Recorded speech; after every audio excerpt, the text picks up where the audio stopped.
Good morning, নমস্কার বন্ধুরা, কেমন আছেন সকলে? একটা নতুন ভিডিওতে স্বাগতম সকলকে। আজকে এখন এই মাটিটা কোপাচ্ছি, এখানে একটু শীতের সবজি লাগাবো। এটা আগেই কোপানো ছিল, এটা আমি কোপাইনি, তবে এখন আমি একটু জাস্ট মাটিগুলোকে আলগা করে দিচ্ছি যাতে শাকের বীজগুলো ভেতরে পৌঁছতে পারে।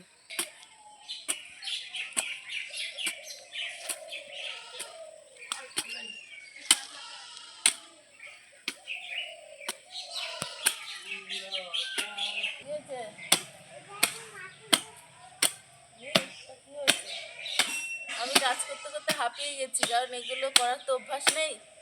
এখন ওকে দায়িত্ব দিয়ে দিয়েছি। কষ্ট হচ্ছে? কষ্ট তো হচ্ছে একটু একটু একটু একটু একটু একটু হ্যাঁ, কর কর, ভালো করে কর।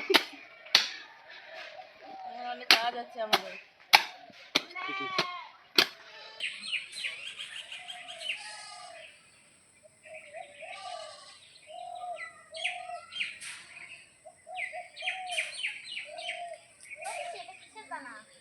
এগুলো পালং শাকের বীজ ছড়াচ্ছি এখন।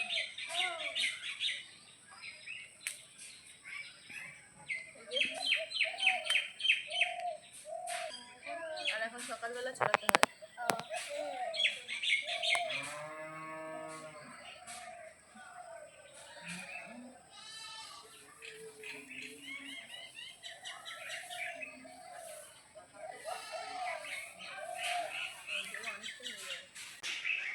এই যে এগুলো পালং শাকের বীজ, এগুলোকে কালকে রাত্রেবেলা জলে ভিজিয়ে রেখেছিলাম, তারপর এখন সকালবেলা ছড়াচ্ছি। পালং শাকের বীজ রাত্রে ভিজিয়ে তবে সকালবেলা ছড়াতে হয়। আরও অনেক কিছু বীজ ছড়াবো, পরপর দেখাচ্ছি আপনাদের। চলুন এটা ছড়িয়ে নিই। অল্প একটু না।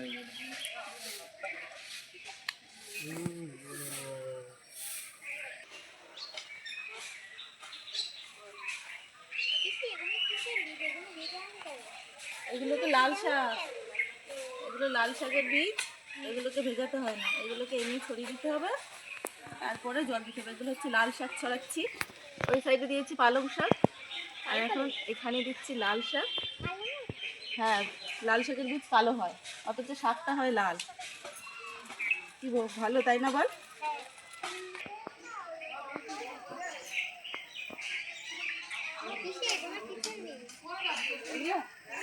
এগুলো ধনে, দেখ ধনের বীজটা কেমন লাল লাল। এটাকে কতক্ষণ ভিজিয়ে রাখতে হবে? এটাকে 24 ঘন্টা।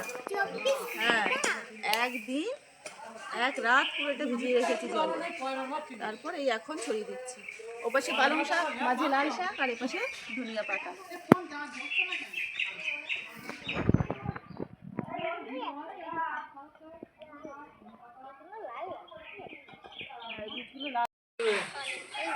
চারা কবে বেরোবে দেখা যাক, যেদিন বেরোবে সেদিন দেখতে পাবি। কয়েকদিন তো সময় লাগবে, জল দিবি প্রতিদিন। আর ওই দেখ, কালকে বেগুনের চারা বসিয়েছি আমি।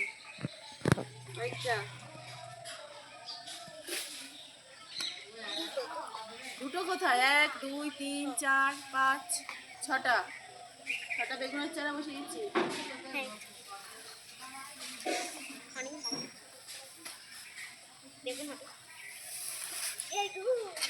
বেগুন, কালো বেগুন হবে, সাদা বেগুন হবে।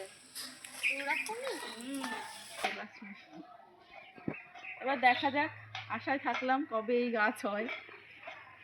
বাগানের কাজকর্ম কমপ্লিট করার পরে এখন এই যে কদম গাছের ডালগুলোকে একটু ছাঁটা হবে। প্রচণ্ড গরমের সময় এই কদম গাছটাই প্রচুর ছায়া দিয়েছে আর একটা শান্ত পরিবেশ দিয়েছে। কিন্তু এখন তো সামনে শীতকাল, একটু রোদ্দুরেরও প্রয়োজন আছে। তার জন্য গাছের ডালগুলোকে একটু ছাঁটাই করে দেওয়া হচ্ছে। আবার গ্রীষ্ম আসতে আসতে গাছটা অনেক বড়ও হয়ে যাবে। গাছের গুঁড়িটা একটু মোটাও হবে আর লম্বাও হয়ে উঠতে পারবে।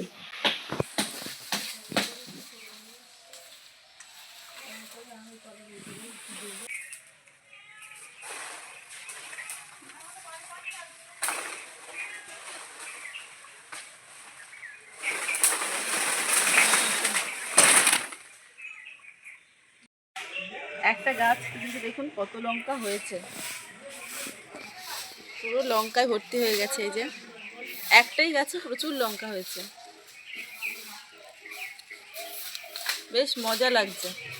বাড়ির থেকে এরকমভাবে গাছ থেকে লঙ্কা পেড়ে খাওয়ার মজাটাই আলাদা। যখন যেমন দরকার হবে, বাজারে যাওয়ার প্রয়োজন নেই, গাছ থেকে তুলে নাও। দেখুন এখানে কত হয়েছে। আজকের ভিডিওটা আর বেশি বড় করব না। সকলে ভালো থাকবেন, সুস্থ থাকবেন।